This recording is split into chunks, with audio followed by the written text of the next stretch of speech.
صفك صفك يا مرجان، ست زكية في الدرجان، واللي صفك أبو يعطيك توب حريم يتدلع فيه. بسم الله والصلاة والسلام على أشرف الأنبياء والمرسلين سيدنا محمد وعلى آله وصحبه أجمعين. وحدوا الله، لا إله إلا الله، واللي عليه ذنب خطيئة يستغفر الله، أستغفر الله وأتوب إليه.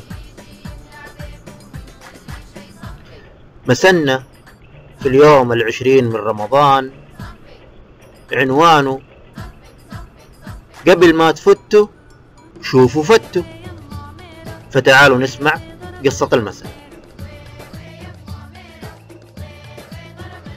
هذا يقول لكم يا محافظ السلامة، السيد سراج كان متزوج من الست فتو، وكانوا عايشين حياة سعيدة، بس ما ادري ايش طص مخه وقرر انه يتزوج، فاتجوز الثانية واتجوز الثالثة واتجوز الرابعة، وجابهم كلهم وعاشوا مع فتو في بيت واحد.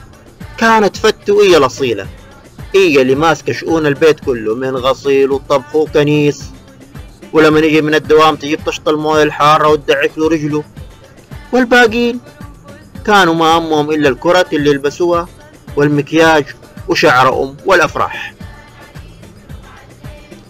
في يوم من الأيام والسيد سراج راجع من شغله اشتهى فتة مقادم، فمر على الجزار واخذ له كم كيلو مقادم، ومر على الخباز واخذ له كم قرص عيش حب، ودخل البيت واعطاه لزوجاته وقال لهم يلا ابغى اليوم غدايا يكون فتة مقادم.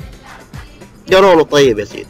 طبعا فتة في ذا اليوم كانت مريضة وكانت في فراشها وما خرجت من غرفتها.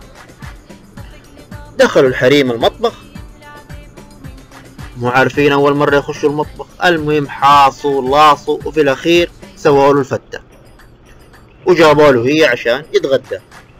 واول ما داقها لقاها صراحة صايطة، ولقى الفتة والعيش الحب كده مهروس وملحها ناقص والطعم ما كان اللي هو. فسألهم قال لهم مين طبخ؟ فقالوا والله نحن يا سيدي. قال لهم فين فتو؟ قالوا له والله فتو مريضة. قال لا حول ولا قوة إلا بالله، تاني مرة قبل ما تفتوا أسألوا فتوا. وهذا هو مسنا وحكايته. مسنا يضرب على إنك تاني مرة أو إنك لما تيجي بتقوم بعمل وتبي تسوي عمل وما كان عندك في أي خبرة، أسأل الناس اللي قبلك اللي عندهم الخبرة عشان يفيدوك.